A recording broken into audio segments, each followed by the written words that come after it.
महाराष्ट्र शासनाच्या क्रीडा व युवक संचालनालय पुणे अंतर्गत जिल्हा क्रीडा परिषद अमरावती तथा जिल्हा क्रीडा अधिकारी कार्यालय अमरावती तसेच महाराष्ट्र धनुर्विद्या संघटना यांच्या तांत्रिक सहकार्याने राज्यस्तरीय शालेय धनुर्विद्या 17 व 19 वर्षातील मुले व मुलींच्या क्रीडा स्पर्धेचे आयोजन 21 ते 23 ऑक्टोबर 2023 या कालावधीत विभागीय क्रीडा संकुल अमरावती या ठिकाणी आयोजित करण्यात आले आहे। महाराष्ट्र राज्यातील मुंबई, पुणे, कोल्हापूर, नाशिक, छत्रपती संभाजीनगर, लातूर, नागपूर व अमरावती क्रीडा प्रबोधिनी एकूण 9 विभागाचे 17 व 19 वयोगटातील मुलामुलींचे संघ या स्पर्धेत सहभागी होणार आहे। यासोबतच त्यामध्ये प्रामुख्याने 400 खेळाडू, मार्गदर्शक, पंच अधिकारी सहभागी होणार आहेत।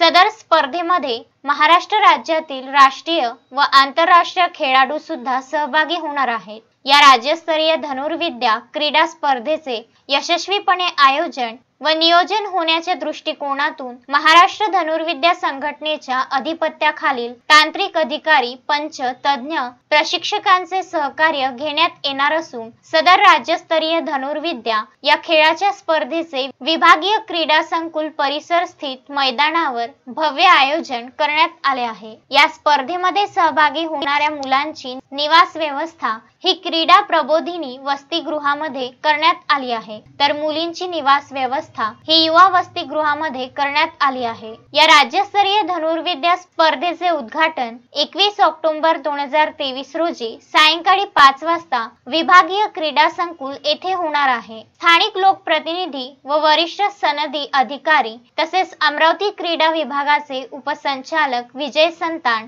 आदी मान्यवरांच्या उपस्थितीत पार पडणार आहे। यावेळी प्रामुख्याने चीन येथे झालेल्या आशियाई क्रीडा स्पर्धेत धनुर्विद्या खेळात भारताचे प्रतिनिधित्व करून प्रावीण्य प्राप्त अमरावती येथील आंतरराष्ट्रीय धनुर्विद्या खेळाडू तुषार शेळके, नागपूर येथील ओजेस देवतळे, बुलढाणा येथील प्रथमेश जावकार, सातारा येथील अदिती स्वामी हे खेळाडू या राज्यस्तर स्पर्धेचे मुख्य आकर्षण राहणार आहे। या प्रसंगी या नामवंत खेळाडूंचा प्रमुख अतिथी मान्यवरांच्या हस्ते सत्कार करण्यात येणार आहे। सदर स्पर्धेतून राष्ट्रीय स्पर्धेकरिता महाराष्ट्राचा संघ व खेळाडू निवडण्यात येणार असून या स्पर्धेतील सहभागी प्रावीण्य प्राप्त खेळाडूंना प्रमाणपत्र तसेच सुवर्ण, रौप्य, कांस्य पदक देण्यात येणार आहे। सदर स्पर्धेकरिता जिल्हा प्रशासन, अमरावती महानगरपालिका, आरोग्य विभाग, विद्युत विभाग, पोलीस विभाग, विभागीय क्रीडा संकुल इत्यादी विभागाचे सहकार्य लाभत आहे।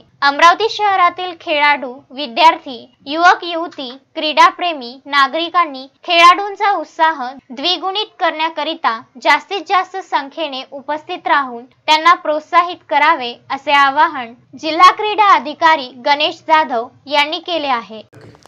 शालेय धनुर्विद्या क्रीडा स्पर्धेचं अमरावती या ठिकाणी विभागीय क्रीडा संकुल येथे आयोजन होत आहे। या स्पर्धेमध्ये महाराष्ट्रातून 8 विभागातून 432 खेळाडू, प्रशिक्षक सहभागी होत आहेत। 21 ऑक्टोबर ते 23 ऑक्टोबर या कालावधीमध्ये 3 दिवस या स्पर्धा इंडियन रिकव्हर आणि कंपाऊंड या प्रकारामध्ये घेण्यात येतील। या स्पर्धेमध्ये प्रावीण्य मिळवणाऱ्या खेळाडूंना मेडल्स देऊन त्यांचा सत्कार केला जाईल आणि गुजरात येथे होणाऱ्या राष्ट्रीय स्पर्धेकरता एक महाराष्ट्राचा सशक्त संघ निवडला जाईल। या स्पर्धेचं मुख्य आकर्षक म्हणजे नुकत्याच एशियन गेम्स चीन येथे झालेल्या स्पर्धेमध्ये सहभागी झालेले खेळाडू ज्यांनी भारताला पदक मिळवून दिले अशी अदिती स्वामी, त्यांचे कोच प्रवीण सावंत, त्याचबरोबर चंद्रकांत तिलक, तुषार शेळके हे खेळाडू सुद्धा या स्पर्धेमध्ये सहभागी होतील आणि या खेळाडूंचा यथोचित सत्कार सुद्धा मान्यवरांच्या हस्ते होणार आहे। या स्पर्धेचं उद्घाटन 21 जूनला सायंकाळी 5 वाजता सर्व जिल्ह्यातील लोकप्रतिनिधी, आमदार, खासदार तसेच जिल्हाधिकारी, माननीय नगरपालिका आयुक्त यांचे शुभ हस्ते होणार आहे। या स्पर्धेकरता शहरातील सर्व क्रीडाप्रेमी नागरिकांनी येऊन खेळाडूंचा उत्साह वाढवावा आणि या स्पर्धेमध्ये सहभागी व्हावं अशी मी विनंती करतो. Vidarbha news bureau, Amravati.